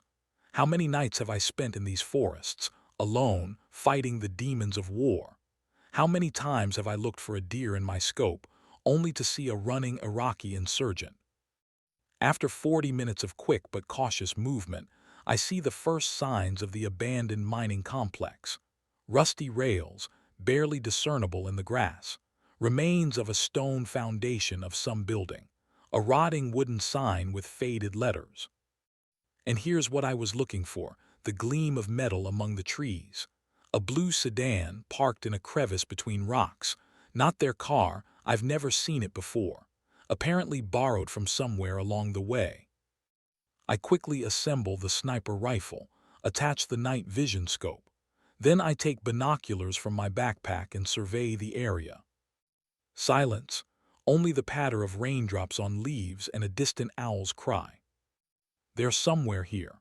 I feel their presence with every cell of my body as a wolf senses prey. With methodical, practiced movements, I climb a small elevation that gives a good view of the entire mine's area. In the gaps of a half-collapsed stone wall, I set up an observation position, camouflage myself with branches. I peer through the binoculars and finally see them. They stand at the entrance to the central mine, Sarah and the con artist priest. She has changed clothes since our last meeting. Now she's wearing practical jeans, heavy boots, and a jacket too large for her petite figure. Her hair is gathered in a tight ponytail. In these clothes, she looks harder, more dangerous, more like a criminal than a housewife. The priest doesn't look pious either. In a black turtleneck and leather jacket, he resembles a gangster from 90s films. In his hands is a bag apparently with the stolen relic. They're arguing. Even from a distance, I see how tense their bodies are, how abrupt their movements. I can't hear the words, but their body language is perfectly clear. Conflict is growing between them. I take up the rifle, adjust the scope. Distance, about 300 yards. Light crosswind, insignificant for such a distance. In the scope, I clearly see their faces. My finger lies on the trigger, but I don't rush. First, I need to understand what's happening. The argument flares up with renewed vigor. Sarah points north, apparently towards the Canadian border. The priest vehemently shakes his head, gesturing south, probably to Mexico. The classic dilemma of fugitives: Canada is safer, but the border is better guarded. Mexico is more dangerous, but crossing the border is easier. Their voices now reach me, but I can't make out the words, only the intonations. The priest shouts. Sarah responds quietly but insistently. I see in her a completely different woman, not the soft, domestic Sarah I knew for 4 years. This woman is the embodiment of cold determination. The priest clutches the bag tighter, pressing it to his chest. He clearly doesn't trust her, doesn't want to part with the loot. The bag is obviously the bone of contention. I wonder how much this relic is worth. 1 million, 2, 5, enough to betray a lifetime partner, enough to risk everything. Sarah approaches the priest, puts her hand on his shoulder. Her movement is calming, almost tender. Their faces are now so close to each other that I expect to see a kiss. Instead, she whispers something in his ear, affectionately, intimately. Then she smiles. I clearly see this smile through the scope. That same smile with which she blessed me every morning. The smile that made me believe there was room for happiness in the world even after all the horrors I had seen. The priest relaxes, lowers his shoulders. They embrace, a long, firm embrace of people who have been through a lot together. Then he pulls away, says something to her, turns his back. And at this moment, Sarah pushes him. It happens so quickly that I barely have time to comprehend it. One moment they're embracing, the next, the priest is already balancing on the edge of the mine, desperately waving his arms, trying to maintain balance. The bag falls to the ground. Sarah doesn't move. She just watches. Her face is a mask of absolute calm, almost clinical interest, like an entomologist observing a beetle pinned to a board. The priest loses his battle with gravity. With a cry, he falls into the black maw of the mine. The cry echoes off the walls, gradually fading until there's ringing silence. Sarah bends down, picks up the bag, checks the contents, nods with satisfaction and closes the zipper. Then she stands by the edge of the mine for a while, listening. No groans, no cries for help, only the quiet rustle of rain on the leaves. I freeze, finger on the trigger. Now is the perfect moment for a shot. She stands motionless, turned to me in profile, a perfect target. But something holds me back. Not sentimentality and not remnants of love, rather professional curiosity. I want to know what she'll do next. I want to understand who this woman really is, the one who wore the mask of my wife for 4 years. Sarah slings the bag over her shoulder and heads to the car. Her walk is light, almost dancing, despite the heavy boots and sticky mud under her feet. She resembles a person from whose shoulders an enormous burden has fallen. I could stop her here and now. One shot and it's over, but something tells me that would be too easy, too merciful. No, I want her to face the consequences of her actions. I want to see her face when the mask finally falls away. I quickly but silently descend from the hill and run through the forest to the pickup, choosing a route that will allow me to get ahead of her. In military intelligence, we called this preemptive interception. If the opponent thinks they're safe, let them believe so until the very end. I return home, beating Sarah by a good 20 minutes. My house still looks like a battlefield, broken furniture, kicked-in doors, bloodstains on the floor. But now it's empty. FBI agents have taken Vincenzo Rossi and Marco away, and Diaz himself has gone to the hospital. The darkness of the house feels comforting. I don't turn on the lights. The moonlight penetrating through the broken windows is quite enough. I quickly rewrap my shoulder with a fresh bandage. The wound has started to ache, but the bleeding has almost stopped. Then I go into the living room and sit in an old armchair, from which tufts of foam rubber are sticking out after the fight with the Italians. I lay a hunting rifle across my knees, not for use, just to create an image. The rain intensifies, drumming on the roof like hundreds of little drummers. Strange, but I feel almost at peace. For the first time in a long time, I know exactly who I am and what I must do. The sound of an approaching car breaks the silence. A car door slams. Quick footsteps on the wet path. I tilt my head slightly and close my eyes, mimicking the semi-conscious state of an injured man. The door flies open, a strong blow as if from a foot. "Mike," Sarah cries with an artfully created note of panic in her voice. "Oh God, Mike." She rushes to me, falls to her knees beside the armchair. Her hands, cold and wet from the rain, touch my face, check my pulse. "Mike, can you hear me? What happened? Who did this?" I slowly open my eyes, wincing as if in pain. "Sarah, are you all right?" "Yes, yes, I'm fine," she replies hastily. "What happened here? Were we attacked?" "Italians," I force out, watching her reaction. "They burst in here looking for the priest and some relic. They said something about you, that you're in on it with him." A shadow of concern passes across her face, but she quickly regains control. At this moment, I understand how good she is. Facial expressions, intonations, even the tremor in her hands, everything is perfectly calibrated to create the image of a frightened, loving wife. "This is madness," she shakes her head. "I don't know what they were talking about. I was at church, helping with preparations for the charity evening. Suddenly Father Thomas ran in, said that some dangerous people were looking for him, that we were all in danger. He looked so frightened." Good story, close enough to the truth to sound convincing, far enough from it to save Sarah from suspicion. "And then?" I ask, wincing as she begins to examine my wounds. "He told me to run, to hide somewhere. I was so scared, Mike, I just ran, hid in the forest for hours.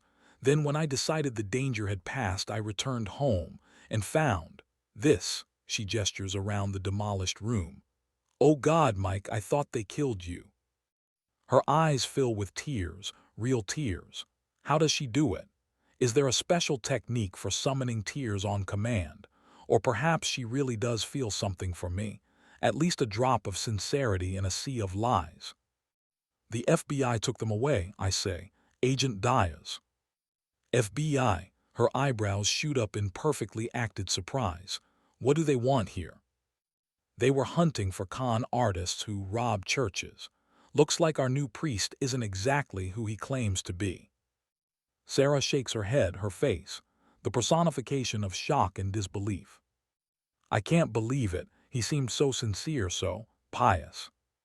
She begins bandaging my wound, and I notice how her fingers press a bit harder on the damaged flesh, causing additional pain. Testing my reaction, or enjoying my suffering. "You need to go to the hospital," she says, finishing the bandaging. "No," I shake my head. "No time. We need to leave here immediately." "Leave?" She raises an eyebrow. "Where to?" "Anywhere away from here. You see yourself what happened to our house. What will happen if these people return, or their friends? The mafia has long arms." I see hope ignite in her eyes. My plan worked. She thinks she's found the perfect way out of the situation. To run away with me, her faithful husband, taking the relic with her. To reach a safe place and then get rid of me one way or another. "You're right," she nods. "We need to leave. I'll pack our things." She goes upstairs and begins packing a suitcase. I hear her moving around the bedroom, opening and closing drawers. While Sarah is busy packing, I use the moment to contact Diaz. I send a short message to his secure number. The relic will be with her when she tries to escape. Be ready. A couple of minutes later comes the answer. "Understood. Capture team in position. Be careful." I return to the armchair and wait. Through a gap in the curtains, I see Sarah carefully taking a bag to the car, the same one with the relic. Then she returns to the house. The last thing she does before leaving is check the contents of her small cosmetic bag. I know what she keeps there. A compact lady's pistol, small enough to fit in the palm but powerful enough to kill at close range. While she's in the bathroom, I quickly replace the bullets in her gun with blanks. An old trick we were taught in counterintelligence. Never leave an opponent's weapon loaded if you have a chance to change it. We leave the house. I sit in the passenger seat, supposedly because of the wound, actually to better see her actions. Sarah takes the wheel.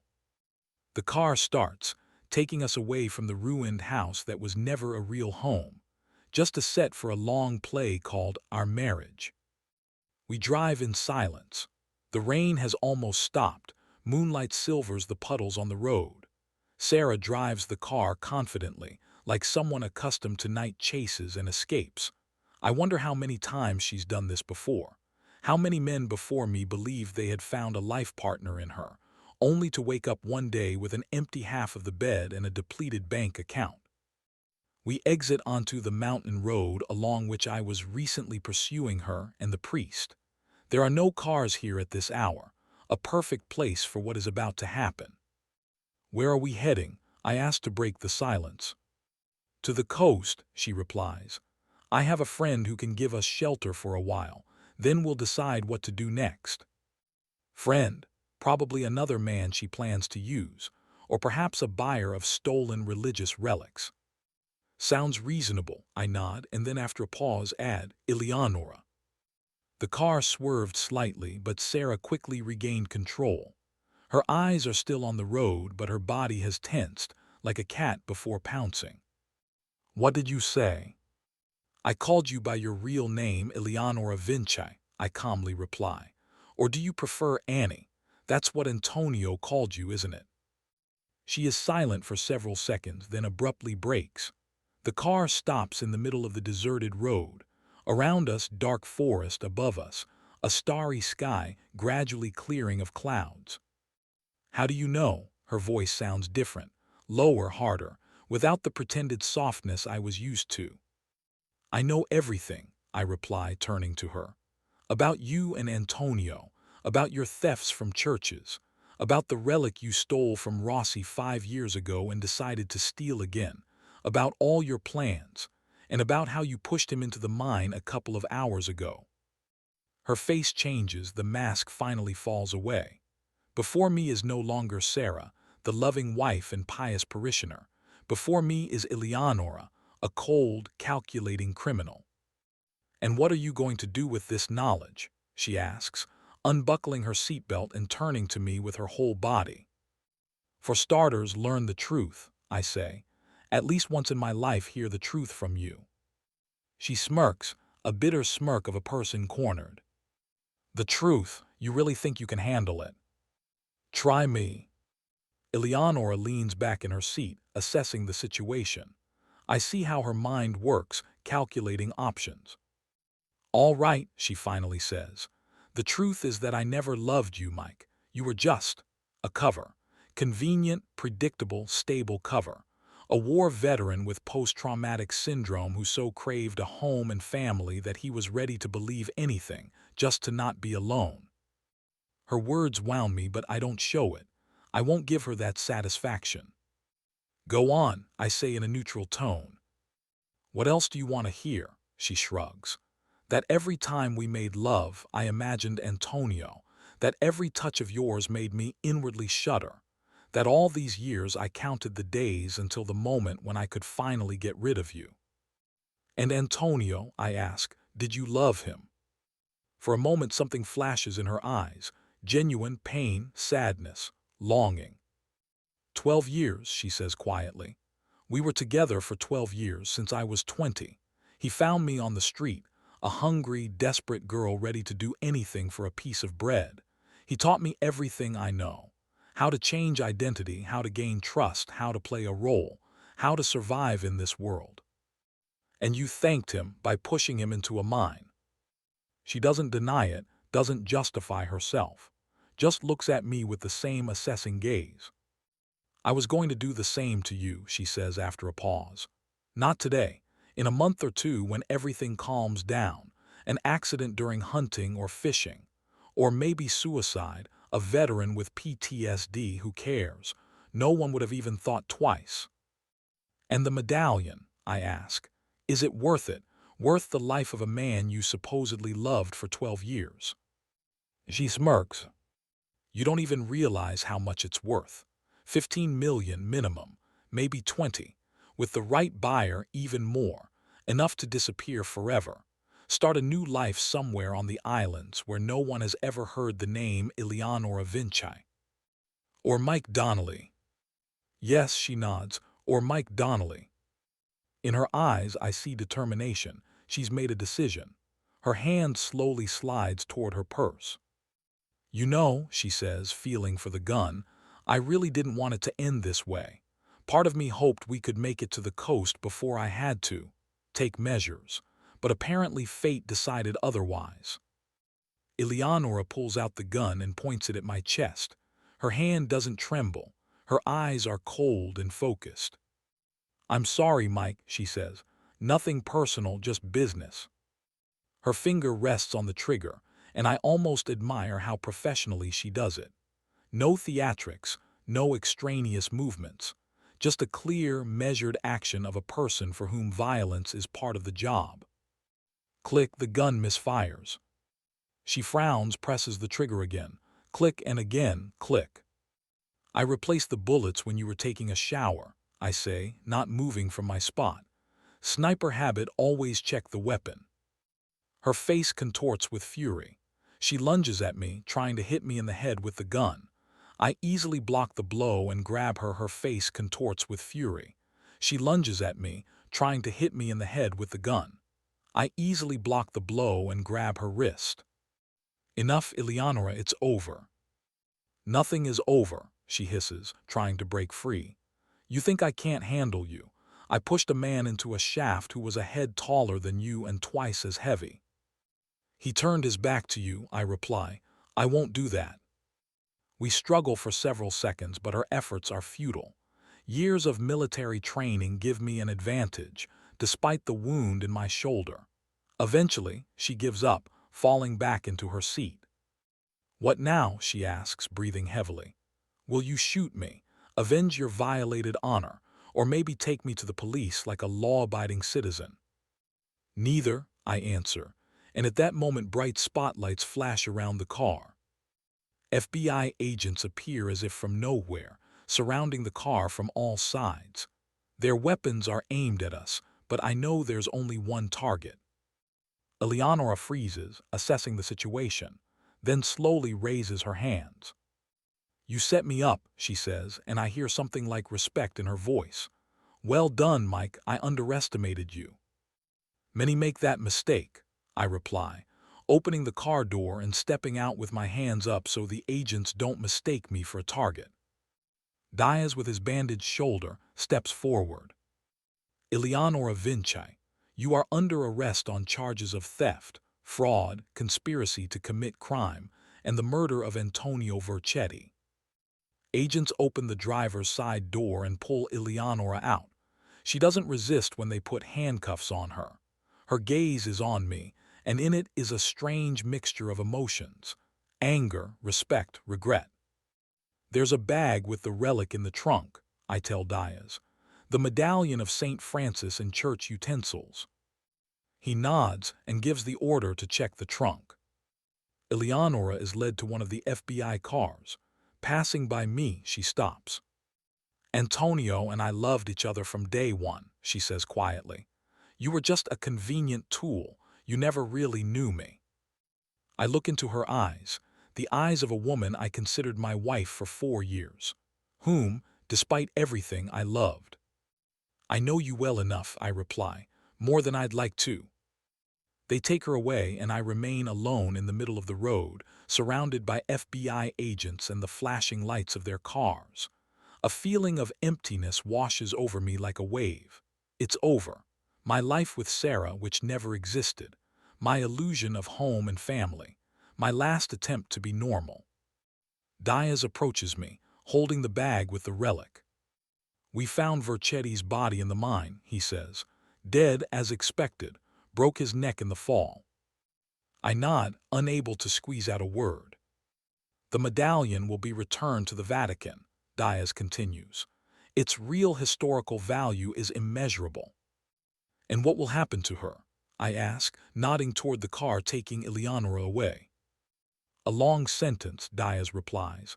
A very long sentence. That is, if she can avoid Rossi's revenge. He pauses, examining me with professional interest. How are you? I shrug. Alive, that's the main thing. You know, he says, the FBI will pay you a reward for helping catch these criminals and recovering the relic, enough to start a new life somewhere.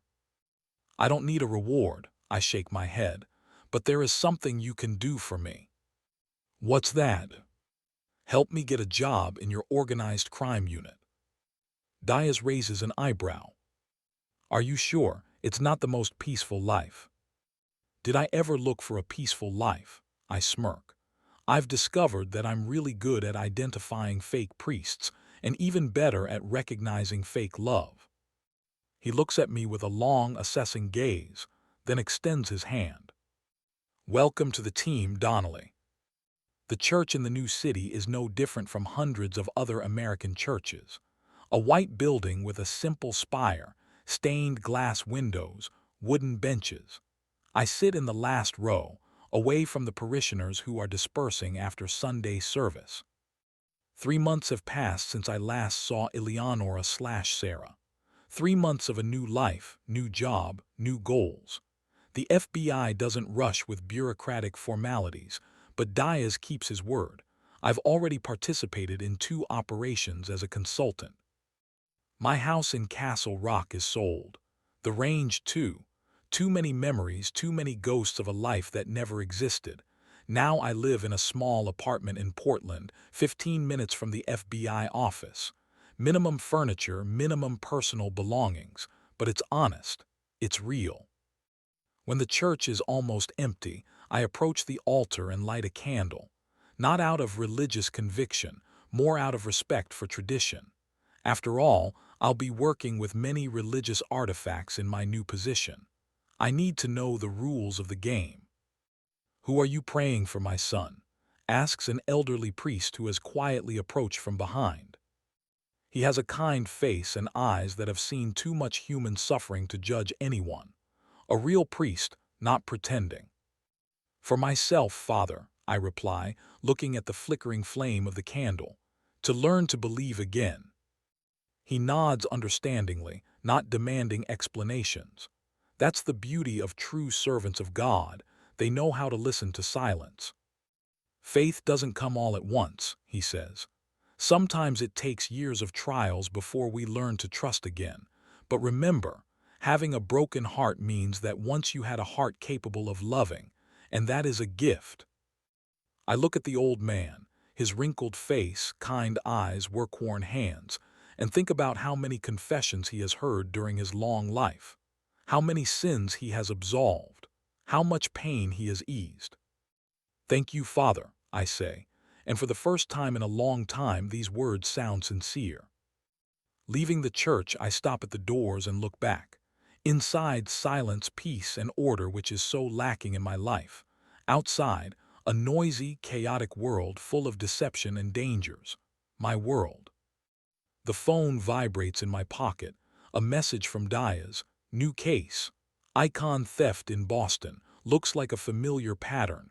Can you be at the office in an hour? I smile, typing a response. I'll be there in 30 minutes.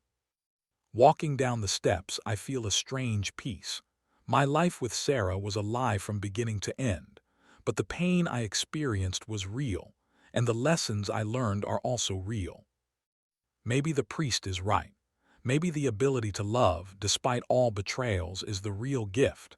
A gift that no one can steal, not even the most skillful thief. I get into the car and start the engine. Ahead, a new case, new mysteries, new dangers. But now I know who I am, and I know what needs to be done. This is my last duty, a duty to myself. If you enjoyed this story, please support the author with a like, subscribe to the channel, and share your emotions in the comments. Thank you.